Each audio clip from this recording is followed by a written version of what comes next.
আজিৰ এই ভিডিঅ'টো ডিএলএডৰ লগতে বিভিন্ন ধৰণৰ কম্পিটিটিভ এক্সামৰ কাৰণে বহুত বেছি ইম্পৰ্টেন্ট হয়। এই ভিডিঅ'টিত ভাৰতীয় গণতন্ত্ৰৰ ৰিলেটেড বহুকেইটা কুৱেশ্যন আমি আলোচনা কৰিম, যিকেইটা প্ৰায় পৰীক্ষাত আহি থাকে। ঠিক আছে, তোমালোকে ভিডিঅ'টো শেষলৈকে চাই থাকিবা।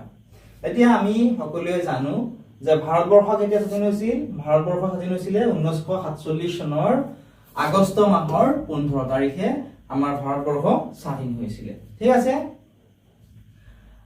নেক্সট ইয়াৰ পৰা ইম্পৰ্টেন্ট হৈছে যে 1945 চনৰ জুলাই মাহত ইংলেণ্ডত অনুষ্ঠিত হোৱা সাধাৰণ নিৰ্বাচনত শ্ৰমিক দল ক্ষমতালৈ অহাৰ পিছতে নতুন চৰকাৰে ভাৰতক স্বাধীনতা দিয়াৰ সিদ্ধান্ত ললে।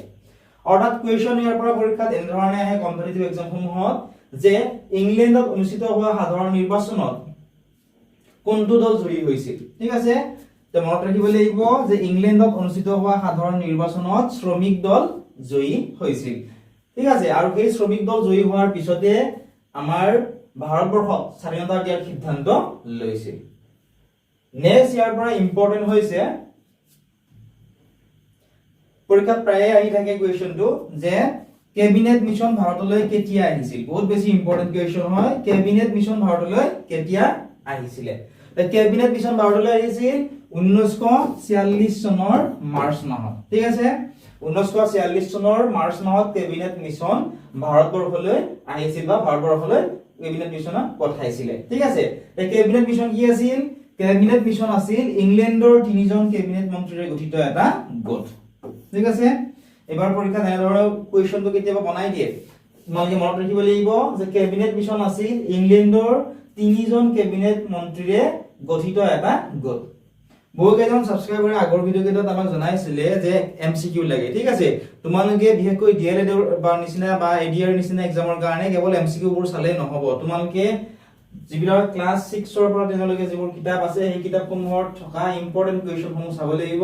কাৰণ তোমালোকে চাবা ডিএলএডৰ এক্সামতো তোমালোকে চাবাচোন প্ৰিভিয়াছ ইয়েৰৰ যিবোৰ কুৱেশ্যন পেপাৰ আছে এই কুৱেশ্যন পেপাৰসমূহ চালে তোমালোকে দেখা পাবা বেছিভাগ কুৱেশ্যন ক'ৰ পৰা অহা? ক্লাছ 6 ৰ পৰা 10 ৰ কিতাপসমূহৰ পৰাই অহা। নেক্সট ওয়ান ইয়াৰ পৰা ইম্পৰ্টেন্ট কুৱেশ্যন হৈছে এইটো। ঠিক আছে, যে সংবিধান সভাৰ প্ৰথম বৈঠকত সভাপতিত্ব কোনে কৰিছিল? সংবিধান সভাৰ যি প্ৰথম বৈঠক হৈছিল সেই বৈঠকত সভাপতিত্ব কৰিছিল জ্যেষ্ঠ সদস্য ডক্টৰ সচিদানন্দ সিনহাই। ঠিক আছে, আৰু মনত ৰাখিবা পৰীক্ষাত কেতিয়াবা কুৱেশ্যনটো এনেধৰণেও দিয়ে যে সংবিধান সভাৰ অস্থায়ী সভাপতি কোন আছিল। ঠিক আছে, বা সংবিধান সভাত অস্থায়ীভাৱে সভাপতিত্ব কোনে কৰিছিল? অস্থায়ীভাৱে যদি সোধে তেতিয়াহ'লে ডক্টৰ সচিদানন্দ সিনহা হ'ব। ঠিক আছে, আৰু মনত ৰাখিবা যে এই সভাত ডক্টৰ ৰাজেন্দ্ৰ প্ৰসাদক সংবিধান সভাৰ সভাপতি হিচাপে নিৰ্বাচন কৰিছিলে। ঠিক আছে, আৰু যদি এনেদৰে কুৱেশ্যনটো দিয়ে যে সংবিধান সভাৰ স্থায়ী সভাপতি কোন আছিল তেতিয়াহ'লে হ'ব ডক্টৰ ৰাজেন্দ্ৰ প্ৰসাদ। ঠিক আছে, নেক্সট ওয়ান সংবিধান প্ৰস্তুত কৰাৰ সম্পৰ্কত এই সভাৰ মুঠ কিমানখন বৈঠক বহিছিল এইটো মনত ৰাখিবা। মুঠ বৈঠক বহিছিলে 11খন। ঠিক আছে, সংবিধান সভাই 1947 চনৰ আগষ্ট মাহৰ 29 তাৰিখে এখন খচৰা কমিটি গঠন কৰিছিল। আৰু ড্ৰাফটিং কমিটি কেতিয়া গঠন কৰিছিল এইটো মনত ৰাখিবা। ড্ৰাফটিং কমিটি গঠন কৰিছিল 1947 চনৰ আগষ্ট মাহৰ 29 তাৰিখে। নেক্সট ওয়ান ইয়াৰ পৰা ইম্পৰ্টেন্ট হৈছে যে নানান প্ৰশাসনিক আৰু আনুষংগিক অসুবিধাৰ বাবে নতুন সংবিধানখন 1950 চনৰ 26 জানুৱাৰী তাৰিখেহে বলবৎ কৰা হয়। গতিকে নতুন যিখন সংবিধান আছিল সেই সংবিধানখন কেতিয়াৰ পৰা বলবৎ কৰা হৈছিল? 1950 চনৰ 26 জানুৱাৰী তাৰিখেহে বলবৎ কৰা হৈছিল। ঠিক আছে, বা এনেকৈ কুৱেশ্যনটো কেতিয়াবা দিব পাৰে যে ভাৰতবৰ্ষৰ যে সংবিধান আছিল সেইখন কেতিয়া বলবৎ কৰা হৈছিল? সেইখন বলবৎ কৰা হৈছিলে 1950 চনৰ জানুৱাৰী মাহৰ 26 তাৰিখে। এই যে মাজৰ সময়খিনি ৰৈ গ'ল, অৰ্থাৎ ভাৰত কেতিয়া স্বাধীন হৈছিল? 1947 চনৰ 15 আগষ্ট তাৰিখে ভাৰত স্বাধীন হৈছিল। এই 1947 চনৰ 15 আগষ্টৰ পৰা 1950 চনৰ 26 জানুৱাৰী তাৰিখলৈ ভাৰতবৰ্ষৰ শাসন ব্যৱস্থা চলিছিল 1935 চনৰ ভাৰত চৰকাৰৰ আইন অনুসৰি। ঠিক আছে, কাৰণ স্বাধীন হোৱাৰ পিছত এখন সংবিধান বনাওঁতে আমাক বহুতখিনি সময়ৰ প্ৰয়োজন হৈছিল। ঠিক আছে, কেতিয়াবা পৰীক্ষাত সেইটো কুৱেশ্যনো দিয়ে যে সংবিধান প্ৰস্তুত কৰোঁতে কিমান সময়ৰ প্ৰয়োজন হৈছিল।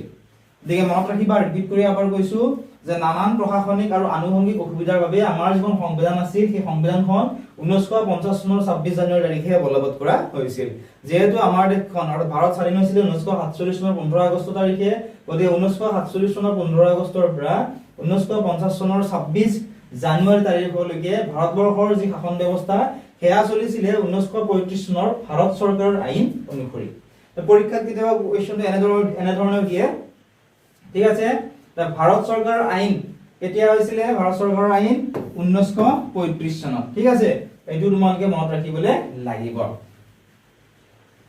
নেক্সট সোয়া ইয়াৰ পৰা ইম্পৰ্টেন্ট কোৱেশ্চন হৈছে এইখিনিৰ পৰা তোমালোকে চাবা যিবোৰ কম্পিটিটিভ এক্সামৰ কোৱেশ্চন যিবোৰ কিতাপ আছে কিতাপৰ তোমালোকে এইখিনি ৰিলেটেড কোৱেশ্চন তোমালোকে পাবাই ডিএলএডৰ পৰীক্ষাটো ইয়াৰ পৰা কোৱেশ্চন প্ৰিভিয়াস ইয়াৰটো বহুত কেইটা কোৱেশ্চন আহিছিলে ঠিক আছে ডিএলএডৰ প্ৰিভিয়াস ইয়াৰ কোৱেশ্চন পেপাৰ তোমালোকে চাবা ইয়াত চোৱা সংবিধানৰ প্ৰস্তাৱনা কি লিখিছে চোৱা ইয়াত তলত আমি ভাৰতৰ জনসাধাৰণে ভাৰতবৰ্ষ এখন সাৰ্বভৌম সমাজবাদী ধৰ্মনিৰপেক্ষ গণতান্ত্ৰিক আৰু গণৰাজ্য হিচাপে প্ৰতিষ্ঠা কৰিম বুলি দৃঢ় সংকল্প কৰি আৰু ভাৰতবৰ্ষৰ সকলো লোককে সামাজিক অৰ্থনৈতিক আৰু ৰাজনৈতিক ন্যায় চিন্তা প্ৰকাশ বিশ্বাস ধৰ্ম আৰু উপাসনাৰ স্বাধীনতা সমামৰ্যাদা আৰু সুযোগ দিম বুলি আৰু তেওঁলোকৰ মাজত ব্যক্তিৰ মৰ্যাদা জাতীয় ঐক্য আৰু সংহতি নিশ্চিতকাৰী ভাতৃত্বভাৱ বৃদ্ধি কৰিবলৈ আজি 1949 চনৰ 26 নৱেম্বৰ তাৰিখে আমাৰ সংবিধান সভাই গ্ৰহণ কৰা আৰু লিপিবদ্ধ কৰা এই সংবিধানখন আমি নিজকে অৰ্পণ কৰিলো ইয়াত লিখা আছিল এইখিনি ঠিক আছে নেক্সট হয় ইম্পৰ্টেন্ট হৈছে এইখিনি তোমালোকৰ বহিখনত নোট কৰি ল'ব পৰা বহুত বেছি ইম্পৰ্টেন্ট হয় এইখিনি ইয়াৰ পৰা কোৱেশ্চন অহাৰ বহুত বেছি চান্স থাকে কি লিখা আছে চোৱা যে 1950 চনৰ 26 জানুৱাৰীত সংবিধানখন কাৰ্যকৰী কৰাৰ সময়ত এই প্ৰস্তাৱনাত সমাজবাদী ধৰ্মনিৰপেক্ষ আৰু ঐক্য এই শব্দকেইটা নাছিল ঠিক আছে আমাৰ যিখন সংবিধান আছিল সেইখন কেতিয়াৰ পৰা কাৰ্যকৰী কৰা হৈছিল 1950 চনৰ 26 জানুৱাৰী কিন্তু সেই সংবিধানখন কাৰ্যকৰী কৰাৰ সময়ত এই শব্দকেইটা প্ৰস্তাৱনাত এই শব্দকেইটা নাছিল কি নাছিল সমাজবাদী শব্দটো নাছিল ধৰ্মনিৰপেক্ষ শব্দটো নাছিল আৰু ঐক্য এই শব্দকেইটা নাছিল 1976 চনৰ 18 ডিচেম্বৰ তাৰিখে হোৱা সংবিধানৰ 42তম সংবিধান সংশোধনৰ জৰিয়তে এই শব্দ তিনিটা প্ৰস্তাৱনাত সংযোগ কৰা হয় ঠিক আছে 1976 চনৰ 18 ডিচেম্বৰ তাৰিখে সংবিধানৰ যে 42তম সংবিধান সংশোধন হৈছিল সেই সংশোধনৰ জৰিয়তে এই তিনিটা শব্দ প্ৰস্তাৱনাত সংযোজন কৰা হৈছিল তো পৰীক্ষাত কোৱেশ্চন আহে যে সমাজবাদী ধৰ্মনিৰপেক্ষ আৰু ঐক্য এই শব্দকেইটা প্ৰস্তাৱনাত কেতিয়া সংযোগ কৰা হয় তেতিয়াহলে লিখিব লাগিব 42তম সংবিধান সংশোধনীৰ জৰিয়তে এই শব্দ তিনিটা প্ৰস্তাৱনাত সংযোগ কৰা হয় এটো বহুত বেছি ইম্পৰ্টেন্ট হয় তোমালোকে ইগনোৰ নকৰিবা ঠিক আছে নেক্সট সংবিধান খচৰা কমিটিৰ সদস্যসকল সংবিধান খচৰা কমিটিৰ সদস্য কোন কোন আছিল পৰীক্ষাত হেতু নকৰে যে সংবিধান খচৰা কমিটিৰ সদস্য কোন কোন আছিল কেনেকৈ সুধিব আমাক চাৰিটা অপচন দিব সুধিব যে তলৰ কোনজন সংবিধান খচৰা কমিটিৰ সদস্য নাছিল ডিএলএডৰ প্ৰিভিয়াস ইয়াৰ কোৱেশ্চন পেপাৰতে এনেকুৱা ধৰণৰ কোৱেশ্চনটো আহিছে গতিকে তোমালোকে এটো মনত ৰাখিব লাগিব যে সংবিধান খচৰা কমিটিৰ সদস্যসকল কোন কোন আছিল তো কোন কোন আছিল ডক্টৰ বি আৰ আম্বেদকাৰ আছিল তেওঁ সভাপতি আছিল এন গোপালস্বামী আয়েঙ্গাৰ আছিল আলাদি কৃষ্ণস্বামী আয়াৰ আছিল কে এম মুন্সি আছিল সৈয়দ মোহাম্মদ সাদুল্লাহ আছিল এম মাধৱ ৰাও আছিল আৰু ডিপি কৈতান আছিল ঠিক আছে মই আৰু ৰিপিট কৰি কৈছো পৰীক্ষাত তোমালোকক কোন কোন সদস্য আছিল নপদে চাৰিটা অপচন দিব ঠিক আছে চাৰিটা অপচন দি সুধিব যে তলৰ দিয়া কোনজন সংবিধান খচৰা কমিটিৰ সদস্য আছিল বা এনেকৈ দিব পাৰে যে তলৰ দিয়া নামসমূহৰ ভিতৰত কোনজন সংবিধান খচৰা কমিটিৰ সদস্য নাছিল ঠিক আছে ইয়াতে এই লিষ্টখনত নথকা অন্য এজনৰ নাম দিয়া থাকিব সেইটো তোমালোকে বাছি উলিয়াব লাগিব গতিকে এইখিনি তোমালোকে লিখি বা নোট কৰি ল'বা ঠিক আছে এওঁলোক আছিলে সংবিধান খচৰা কমিটিৰ সদস্য বহুত বেছি ইম্পৰ্টেন্ট হয় ঠিক আছে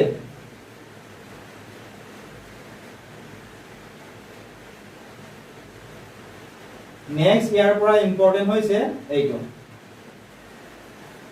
ফেডাৰেশন যেটো শব্দ আছে এইটো কোৰ পৰা আহিছে ফেডাৰেশন যেটো শব্দ আছে এই শব্দটো ফেডাৰেশন শব্দটো লেটিন শব্দ F O E D U S ৰ পৰা আহিছে আৰু এই ফেডাৰেশন যেটো শব্দ ইয়াৰ অৰ্থ কি হয় ইয়াৰ অৰ্থ হৈছে চুক্তি অথবা সন্ধি ঠিক আছে এইটো কোৱেশ্চন নাহে তথাপি তোমালোকে মনত ৰাখি থব পাৰা নেক্সট পৰীক্ষাত প্ৰায় এইটো কোৱেশ্চন আহি থাকে যে যুক্তৰাষ্ট্ৰৰ গৃহভূমি আমেৰিকা যুক্তৰাষ্ট্ৰৰ গৃহভূমি বুলি কাক কোৱা হয় ঠিক আছে হোমল্যান্ড অফ ফেডাৰেশন বুলি কাক কোৱা হয় এইটো মনত ৰাখিবা বহুত বেছি ইম্পৰ্টেন্ট কোৱেশ্চন হয় যুক্তৰাষ্ট্ৰৰ গৃহভূমি বুলি কাক কোৱা হয় বা হোমল্যান্ড অফ ফেডাৰেশন বুলি কাক কোৱা হয় কাৰেক্ট আনসাৰটো হ'ব আমেৰিকা ঠিক আছে আমেৰিকা যুক্তৰাষ্ট্ৰৰ গৃহভূমি বুলি কোৱা হয় বহুত বেছি ইম্পৰ্টেন্ট হয় এইটো ঠিক আছে মই যিখিনি ইম্পৰ্টেন্ট হয় এইখিনি মাৰ্ক কৰি দিছো যাতে তোমালোকৰ সুবিধা হয় নেক্সট ওয়ান ইয়াৰ পৰা ইম্পৰ্টেন্ট হৈছে এইখিনি যে আমেৰিকাত চোৱা আমেৰিকাত থকাৰ দৰে ভাৰতবৰ্ষত দ্বৈত নাগৰিকৰ ব্যৱস্থা নাই অৰ্থাৎ আমেৰিকাত কি আছে ডুৱেল সিটিজেনশিপৰ ব্যৱস্থা আছে কিন্তু আমাৰ ভাৰতবৰ্ষত ডুৱেল সিটিজেনশিপৰ ব্যৱস্থাটো নাই অৰ্থাৎ দ্বৈত নাগৰিকত্বৰ ব্যৱস্থা নাই ঠিক আছে এই পৰীক্ষা তেনেকুৱা ধৰণৰ দিব পাৰে যে ভাৰতবৰ্ষত দ্বৈত নাগৰিকত্বৰ ব্যৱস্থা আছে নে তেতিয়া হলে আমি কি কোনটো অপচন চুজ কৰিব লাগিব নাই বা এনেকুৱা কোৱেশ্চন দিব পাৰে যে ডুৱেল সিটিজেনশিপৰ ব্যৱস্থা কোড আছে বা কোনখন দেশত আছে তেতিয়া হলে আমি চুজ কৰিব লাগিব আমেৰিকাত আছে ঠিক আছে নেক্সট ওয়ান সৰকাৰি আয়োগ কেতিয়া গঠন কৰা হৈছিল সৰকাৰি আয়োগ কেতিয়া গঠন কৰা হৈছিল এটো ইম্পৰ্টেন্ট হয় সৰকাৰি আয়োগ গঠন কৰা হৈছিল 1983 চনত ঠিক আছে মনত ৰাখিবা সৰকাৰি আয়োগ কেতিয়া গঠন কৰা হৈছিল 1983 চনত সৰকাৰি আয়োগ গঠন কৰা হৈছিল নেক্সট ওয়ান ইয়াৰ পৰা ইম্পৰ্টেন্ট হৈছে এইখিনি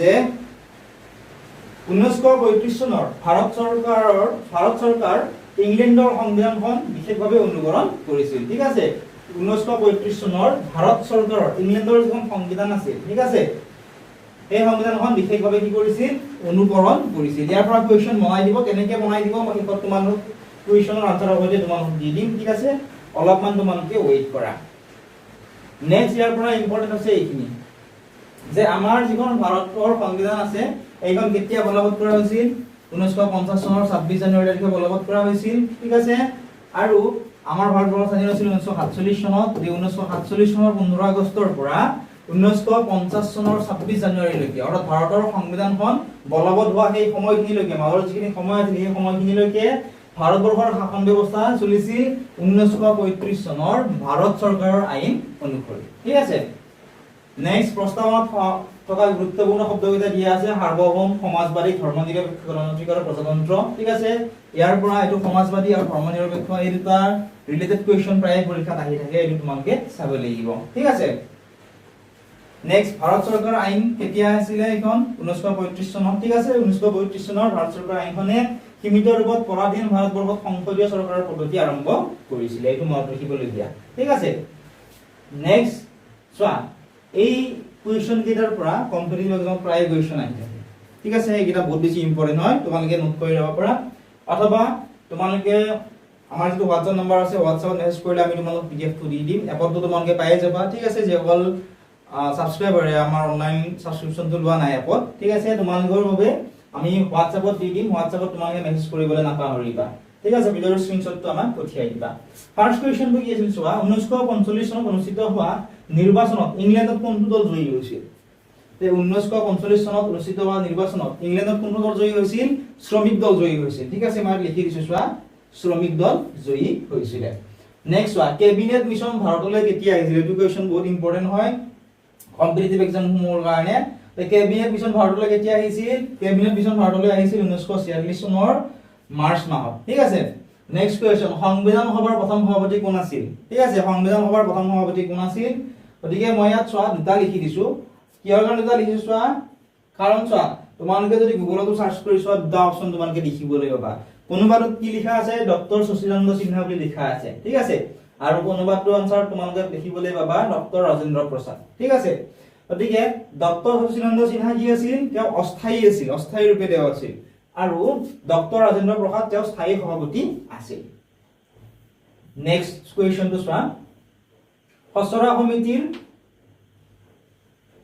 অধ্যক্ষ জন ঠিক আছে খচৰা সমিতিৰ অধ্যক্ষ ডক্টৰ বি.আৰ. আম্বেদকাৰ আছিল খচৰা সমিতিৰ অধ্যক্ষ নেক্সট কোৱেশ্চন সমাজবাদী আৰু ধৰ্মনিৰপেক্ষ শব্দ দুটা সংবিধানৰ কিমান সংশোধনী মতে প্ৰস্তাৱত সন্নিৱিষ্ট কৰা হৈছিল এই কোৱেশ্চনটো বহুত বেছি ইম্পৰ্টেন্ট হয় কম্পিটিটিভ এক্সামসমূহৰ কাৰণে ঠিক আছে প্ৰিভিয়াস ইয়াৰ বহুত এখন কোৱেশ্চন পেপাৰত এই কোৱেশ্চনটো অহা দেখিবলৈ পোৱা যায় আৰু লগতে এইটো কোৱেশ্চন নম্বৰ 7 এই দুটা কোৱেশ্চন তে সমাজবাদী আৰু ধৰ্মনিৰপেক্ষ শব্দ দুটা সংবিধানৰ কিমান সংশোধনী মতে সন্নিৱিষ্ট কৰা হৈছিল ইয়াৰ কাৰেক্ট আনসাৰটো হ'ব সংবিধানৰ 42 নং সংশোধনীৰ জৰিয়তে অৰ্থাৎ 1974 চনৰ 42 নং সংশোধনীৰ জৰিয়তে সমাজবাদী আৰু ধৰ্মনিৰপেক্ষ এই শব্দ দুটা প্ৰস্তাৱনাত সন্নিৱিষ্ট কৰা হৈছে। নেক্সট কোৱেশ্চন, ইংৰাজী ফেডাৰেশ্যন শব্দটো কোনটো লেটিন শব্দৰ পৰা আহিছে? মই তোমালোকক ক'লোৱে যে ইংৰাজীৰ যিটো ফেডাৰেশ্যন শব্দ আছে এইটো লেটিন শব্দ FOEDUS ইয়াৰ পৰা আহিছে, ঠিক আছে। ইয়াৰ অৰ্থটো কি হয়? চুক্তি বা সন্ধি। নেক্সট কুৱেশ্যন চোৱা, কুৱেশ্যনটো কি আছিলে? যুক্তৰাষ্ট্ৰৰ গৃহভূমি বুলি কাক কোৱা হয়? যুক্তৰাষ্ট্ৰৰ গৃহভূমি বুলি কাক কোৱা হয়? আমেৰিকাক কোৱা হয়, ঠিক আছে। নেক্সট কুৱেশ্যন, ভাৰতবৰ্ষত দ্বৈত নাগৰিকত্বৰ ব্যৱস্থা আছে নে? আমাৰ ভাৰতবৰ্ষত দ্বৈত নাগৰিকত্বৰ ব্যৱস্থা নাই। দ্বৈত নাগৰিকত্বৰ ব্যৱস্থা ক'ত আছে? আমেৰিকাত আছে, ঠিক আছে। নেক্সট কুৱেশ্যনটো চোৱা, ভাৰতবৰ্ষৰ সংসদীয় গণতন্ত্ৰৰ ধাৰণাটো কোনখন দেশৰ সংবিধানৰ পৰা অনুকৰণ কৰা হৈছে? ভাৰতবৰ্ষৰ সংসদীয় গণতন্ত্ৰৰ যিটো ধাৰণা আছিল এই ধাৰণাটো ইংলেণ্ডৰ, ঠিক আছে, ইংলেণ্ডৰ হ'ব কাৰেক্ট আনসাৰ। ইংলেণ্ডৰ সংবিধানৰ পৰা অনুকৰণ কৰা হৈছে। এইখিনি আছিল আজিৰ এই ভিডিঅ'টিত। আশা কৰিছো ভিডিঅ'টো চাই তোমালোকে ভাল পালা। যদি ভিডিঅ'টো চাই ভাল পাইছা তোমালোকে তোমালোকৰ বন্ধু বান্ধৱীসকলৰ লগতো ভিডিঅ'টো শ্বেয়াৰ কৰি দিবলৈ নাপাহৰিবা, ঠিক আছে। চেনেলটো যিসকলে ছাবস্ক্ৰাইব কৰা নাই তোমালোকে ছাবস্ক্ৰাইব কৰি দিবলৈ নাপাহৰিবা। লগতে আন কোনটো টপিকৰ ওপৰত ভিডিঅ' লাগে কমেন্ট সেকশ্যনত জনাবা, আমি চেষ্টা কৰিম সেইটো টপিকৰ ওপৰত ভিডিঅ' দিবলৈ।